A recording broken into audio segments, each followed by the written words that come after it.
Tidak sampai setengah jam mobil Bugatti yang dikemudikan William sampai di tempat parkir. Banyak mobil-mobil mewah yang sudah terparkir rapi memenuhi area parkir klub malam Fanter. Banyak para pejabat korupsi hanya agar mereka dan anak keturunan mereka dapat menikmati ini semua. Ah, memang enak jadi orang yang memiliki banyak duit. Ya, meski duit itu didapat dari memeras rakyat jelata. Sambil tertawa tanpa suara, William mengusir kata-kata yang melintas dalam hati kecilnya. William segera memutar kunci kontak mobil dan memasukkan kunci itu ke dalam saku celana.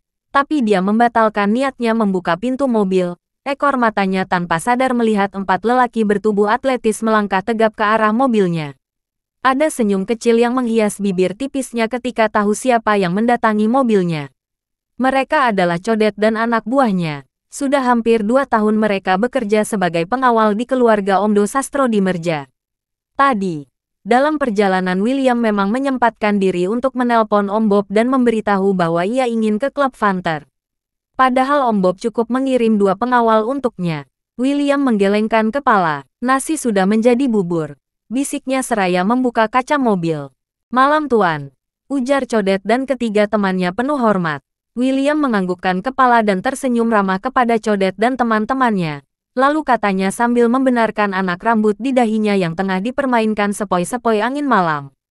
Kalian tahu apa yang menjadi tugas kalian? Kompak. 4 orang yang berada di luar mobil menggelengkan kepala. Tugas utama kami adalah menjamin keselamatan tuan, sahut Aldo, salah seorang anak buah Codet. William tertawa. Rongga hatinya makin terasa lapang mendengar kata-kata Aldo barusan. Setelah menggerakkan sedikit lehernya dan menatap lurus ke depan, William pun menggerakkan bibirnya. Tugas kalian malam ini adalah bersenang-senang di klub Fanter ini. Silahkan puaskan diri kalian. William tertawa lepas. Katanya di akhir tawa, aku langsung menemui Bayu di ruang kerjanya. Dan ingat, jangan sesekali menemui aku atau langsung pulang sebelum aku perintah. Mengerti tuan?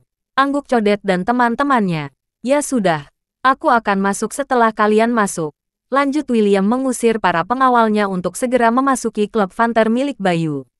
Sementara para pengawalnya masuk klub Fanter untuk bersenang-senang, dia pun segera memberitahu Bayu melalui handphone. Gue sudah sampai di Fanter nih, ujar William sambil membanting pintu mobilnya dengan tangan kiri.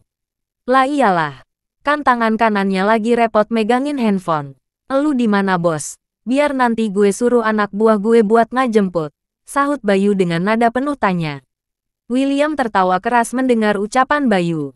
Lalu katanya sambil melangkah ke arah gedung bertingkat yang berada tidak jauh darinya. Nggak usah dijemput. Lo pikir gue anak sekolahan yang perlu diantar jemput? Bayu melongo sambil menatap handphonenya dengan gusar. Sadar kalau si William sudah menghentikan obrolannya, Bayu pun melemparkan handphone canggih miliknya ke meja yang ada di hadapannya. Kemudian dia menghembuskan napasnya dengan berat. Dari dulu kelakuan tuh anak nggak berubah. Berbuat semau dan seenak udelnya sama gue. Tapi, wajar juga sih.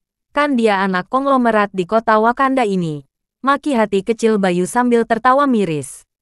Dari zaman Komodo makan bangkai sampai zaman Komodo makan uli goreng. Memang rada ribet kalau melawan orang yang jauh lebih kaya. Daripada kamu banting tuh handphone lebih baik kamu kasih ke aku. Elsa tertawa renyah. Dia sengaja menggoda Bayu sambil membenarkan sesuatu yang membungkus dada montoknya. Bayu sedikit menggerakkan lehernya kemudian menatap kekasih gelapnya dengan tajam. Kok melotot begitu sih? Kata Elsa sambil balas menatap. Sebenarnya kamu marah atau nafsu karena nanggung? Lanjutnya tertawa garing. Sumpah, penuh pesona dan syarat godaan. Bayu mengusap wajahnya dengan telapak tangan. Sementara hati kecilnya memaki penuh kegeraman. Dasar wanita penggoda, ya, tentu saja memaki dalam hati. Kalau memaki terus terang, Bayu takut akan membuat Elsa marah kepadanya. Bisa repot urusannya kalau si Elsa sampai marah. Jujur saja, Elsa itu jauh lebih asyik dibanding istrinya Queen. Uang Queen memang jauh lebih banyak dibanding Elsa yang boleh dibilang kini hidup di kantongnya. Tapi kalau soal kecantikan dan gaya, Queen itu tak ada apa-apanya bila dibandingkan dengan Elsa. Bibir Bayu mengerucut, manyun, mencoba menghapus kata-kata kotor yang menyelimuti hatinya. Kok malah manyun?